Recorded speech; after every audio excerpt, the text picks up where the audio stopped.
So if you've ever struggled with rejection, whether it's in sales, relationships, whatever it may be, when I work with clients around building relationships and growing their network, one of the concerns is about getting rejected. People don't want to get rejected.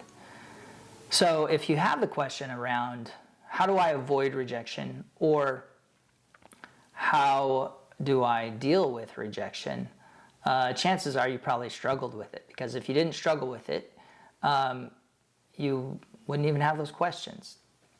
And the reason I bring it up is because I have struggled with it, and that's why I know so much about it. So I want to show you how a weak self-esteem or self-image can really F you up when it comes to rejection. And hopefully, if you're listening to this with an ear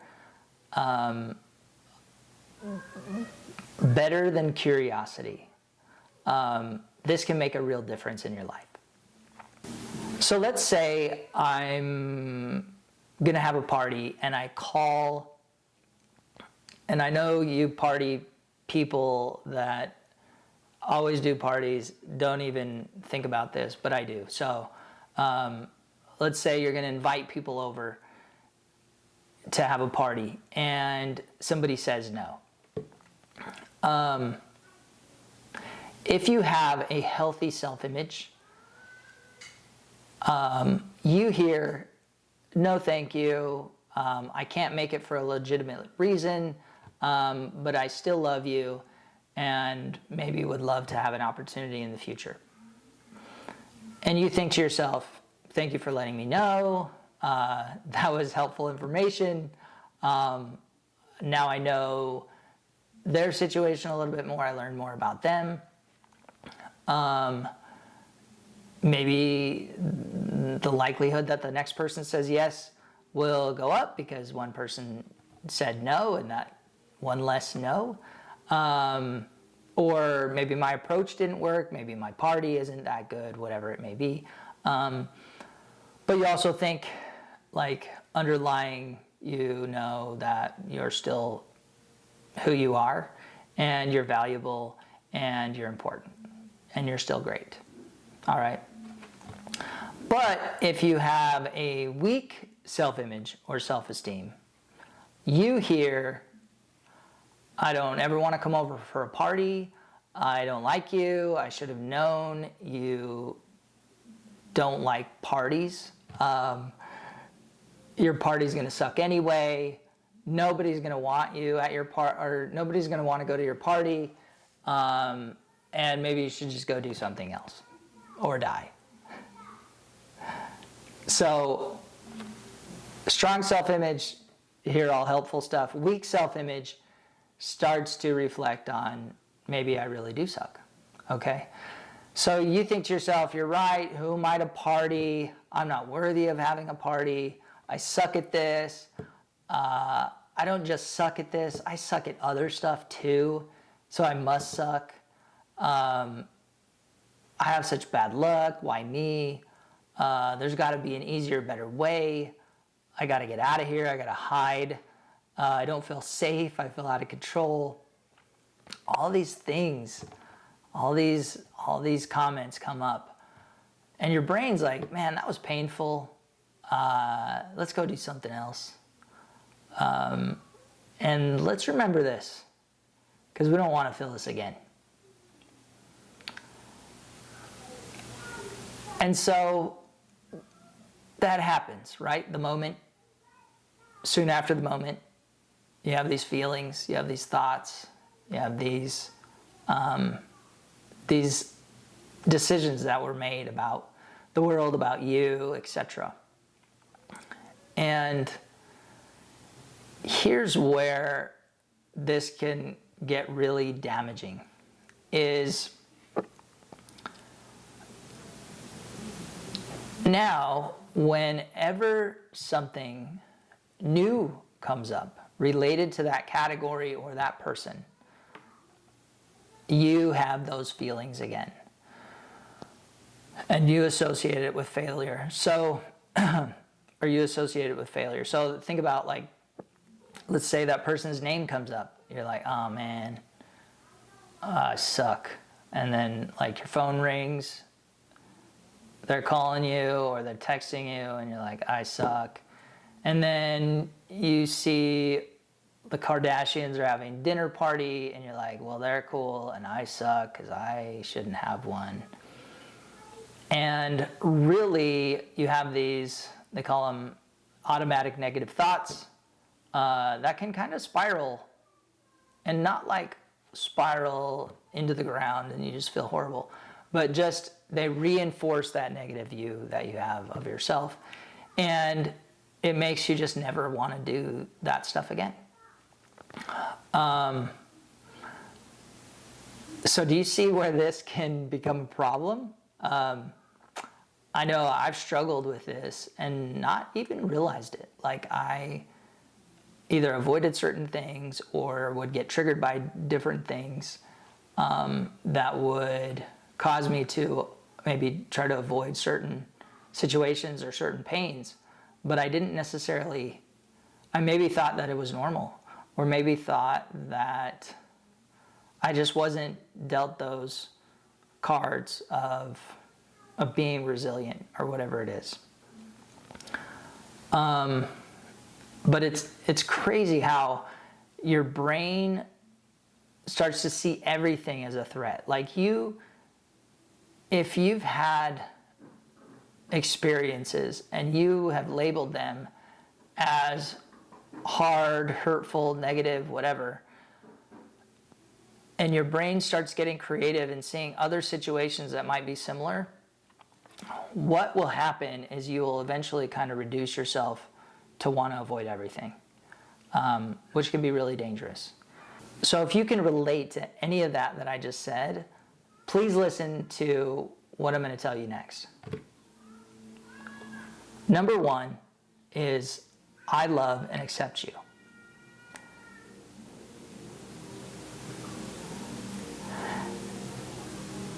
And number two is, you have an amazing opportunity to look into this in your own life.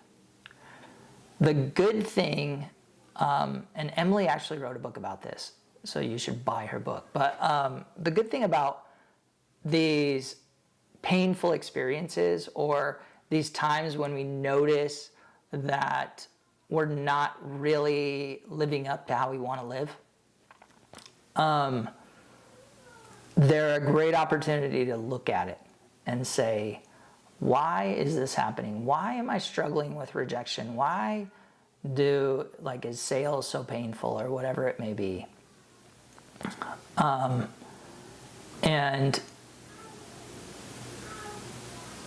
And if you do that,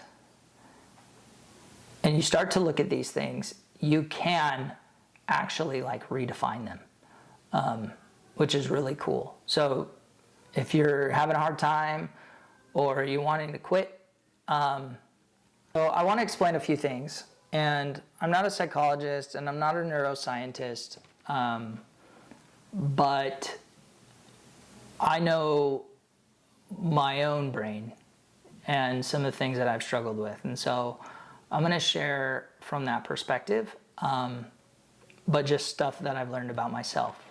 So first of all, there's a way that you see the world. So like Stephen Covey calls it a paradigm. So it's the lens at which you see the world. And genetics play a part. So you get some of that from your parents. So you don't come in as a total blank slate. Your upbringing and how you were, how connected you were with your parents, how affectionate they were with you, that plays a part. Experiences in life, social experiences, so experiences with your peers, experiences with your siblings, stuff like that. All of those things kind of play a part in how you start to develop your view of the world. And And the thing is our view of the world is based upon, let's say we had an experience. It will then turn into a decision made about that experience. So if I get rejected from a dinner party, it may be, I may decide that dinner parties aren't for me. I'm not worthy of dinner parties. I'm not worthy of somebody coming to something that I coordinate. It could turn into anything. But basically we create a narrative, a story in our own heads about the experience that happened. And there's no object truth to it. It really just comes in based on how we decide to see the world in that moment. And a lot of it is based on how we see ourselves in that moment as well. So for example, like if you grew up in Syria and your town has gotten bombed, and you learn that, these loud explosions are dangerous, they're bombs. And so if you take a person that's lived in Syria and used to these, then any loud experience that happens after that can trigger those initial kind of fight or flight responses, those fear responses. If you grew up on a farm with like no outside interaction and it was completely peaceful, where you can do whatever you want, you would likely see the world that way. So you would see the world as a free place where you can pretty much do whatever you want. So obviously, same world, but two different stories that we tell ourselves. And obviously, we live in a big world, so there's a lot of stuff that goes on. And everybody has a different experience of the world they experience. Nobody's experience is the same. And I just said experience like 47 times. But basically, your experience is all dependent upon everything that you come from before. So even if you watch the same movie in the same theater, you're going to see the movie differently than somebody else.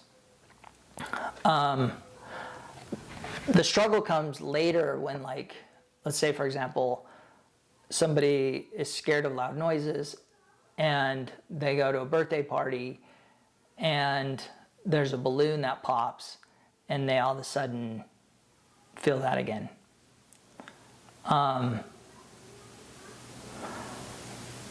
So the cool thing about, I think one of the cool things about this is that because these are just memories and these are just kind of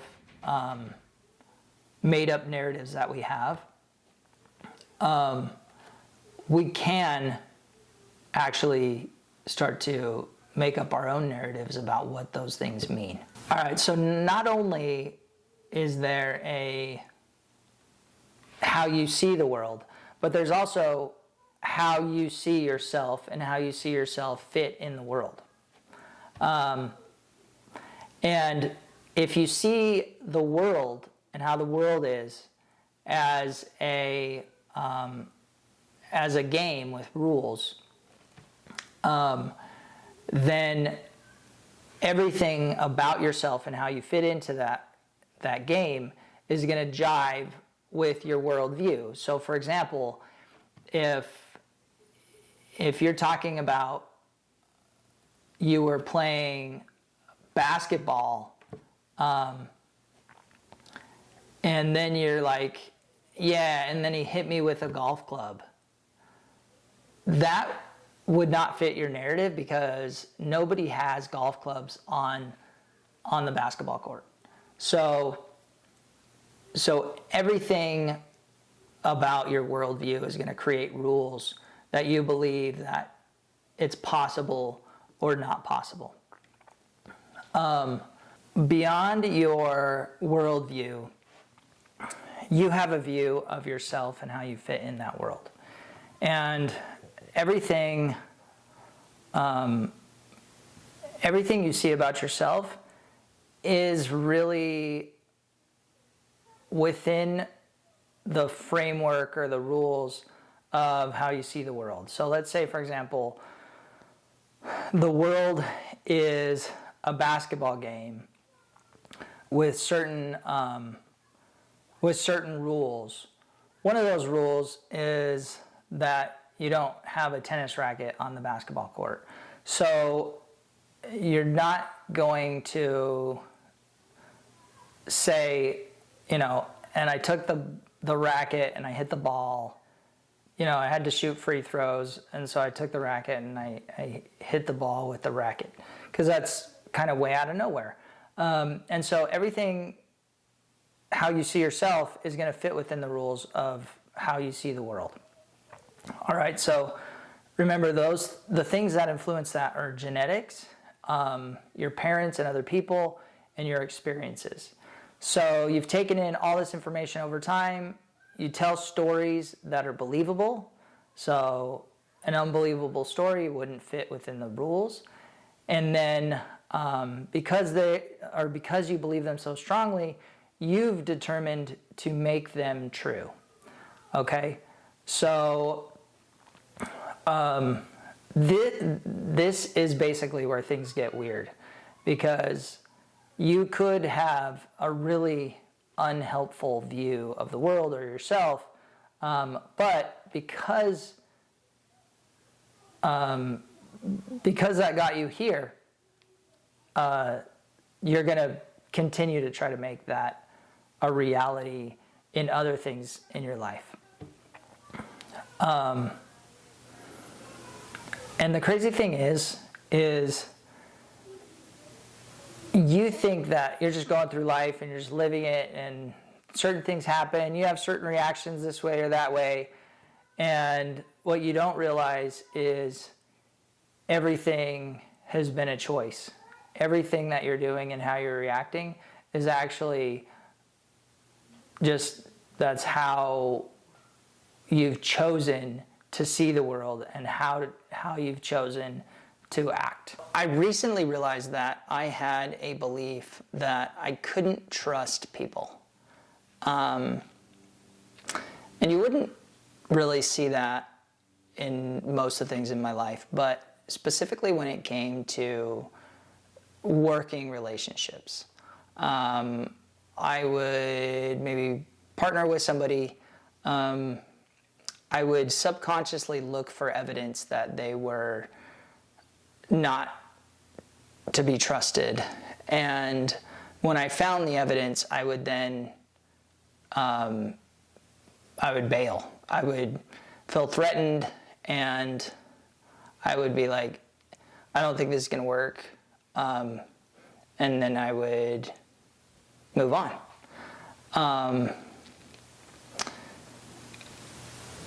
Obviously, this was probably not helpful. There are specific situations where I know that it was an overreaction, but I wasn't sure exactly where it came from. It just felt like a threat.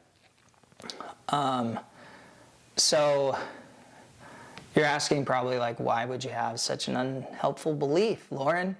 And I think what it comes down to, I've been looking into specific attachment issues.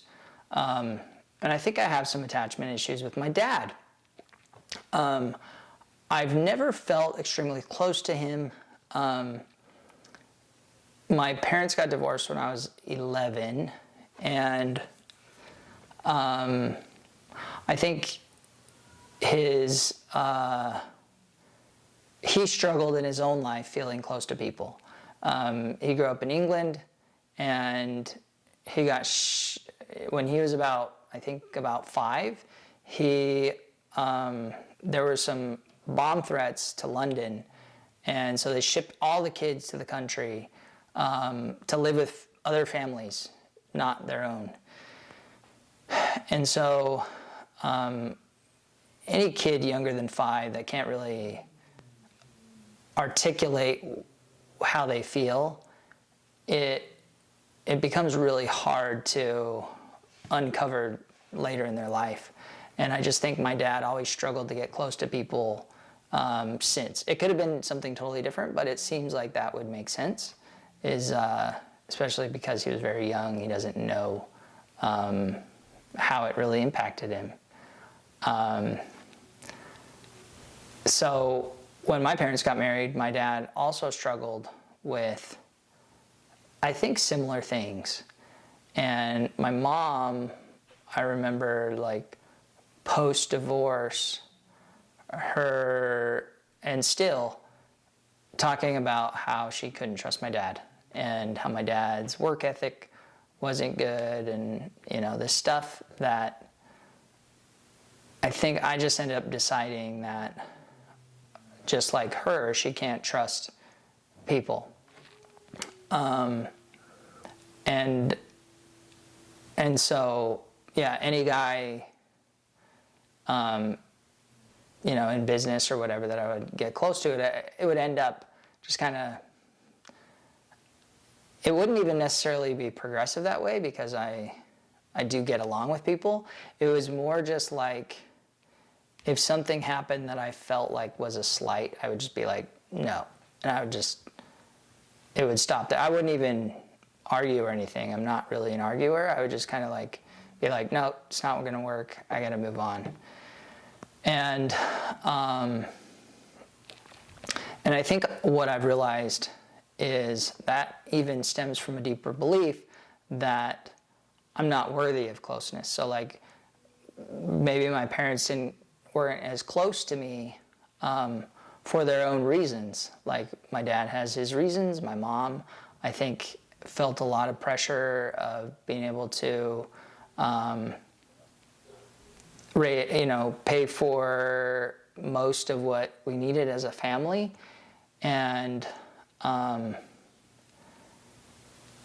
that was what she focused on, is just that. So I think I maybe made sense, or it made sense to me that maybe I'm not worthy of that that attention or trust. So when it comes down to, like, self-image, you make these decisions that maybe it's just me, like, maybe I'm not worthy, and you don't, like, none of this is articulated. None of this is ever like, yeah, I decided today that I am not worthy of love, attention, trust, whatever it is. So these beliefs can really mess you up, and they don't really stay in their own box either. They can grow because you are looking for evidence all the time to prove that you're right without even realizing it. So you're looking for new situations where you can justify that you can't trust people, in my example. And then it just becomes kind of part of how you see the world. And the crazy thing is I've been studying about our cognitive biases in our brains, and, like, how we kind of make decisions and see the world kind of by default. And it's kind of funny how our brains are. So our brains are wired for survival, and so your brain is constantly asking, like, what got us here? Because we need to keep doing more of that. So it's like your brain asks, how did we survive this long? And you say, well, we've survived by not trusting people. And it's like, oh, okay, cool. Well, I'm going to go find more of that. And it does. So for survival, that works. But we live in a day and age where most of our threats are not physical threats, and they aren't going to kill us. Most of these are just mental, we live in a world now where it's very mental, very digital, less physical danger, and so it's just not helpful to have any of those beliefs. So let's go back to the beginning. If you struggle with rejection, it might be, and it likely is, that you have a worldview that isn't helpful or a weak self-image. So start to notice the symptoms.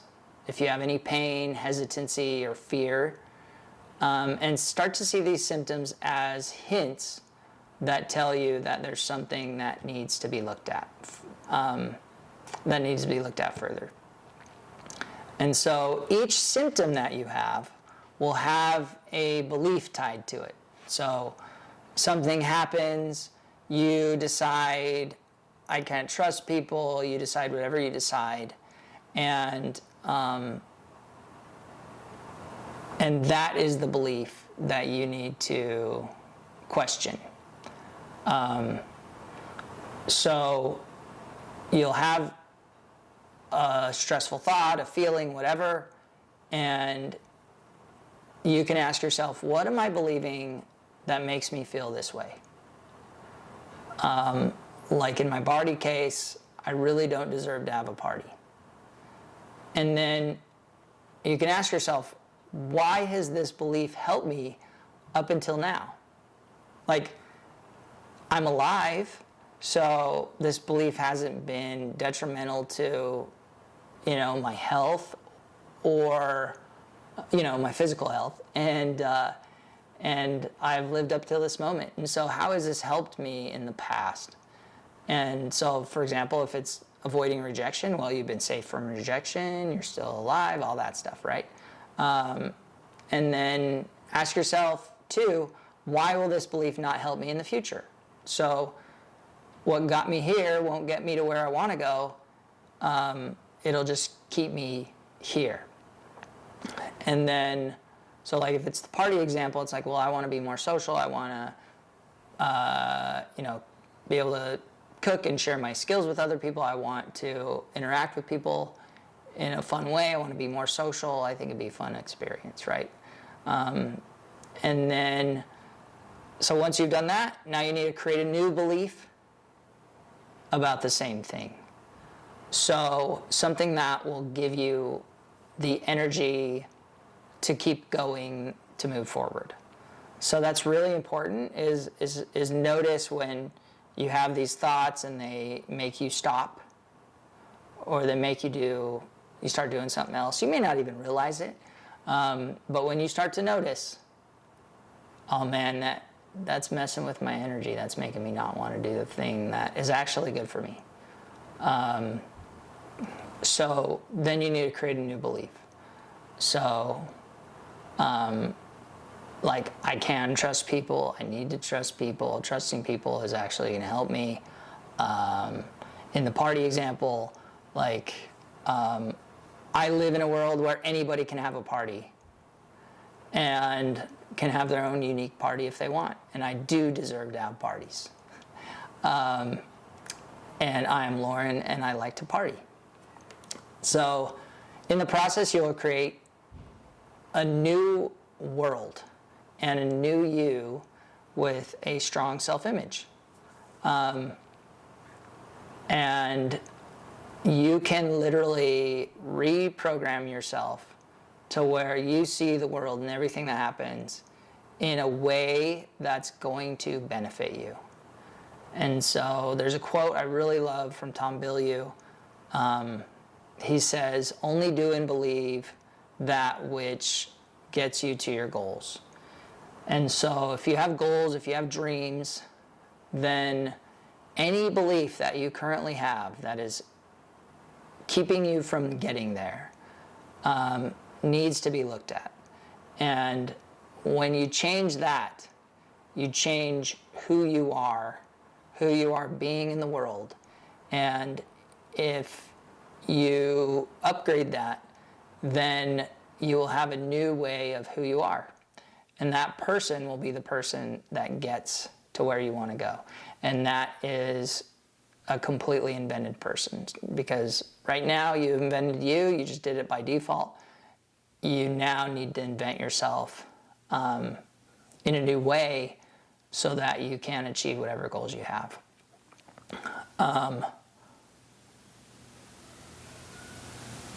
So that's it. Like, for me, it's been these times of struggle, or these times of, man, that's a pattern. What's going on? That really help. When you're younger, it's probably harder to see some of these things. But if you notice that you're not doing the things that help you get to your goals, there's a reason for it. So look at that stuff. It will help you. I promise.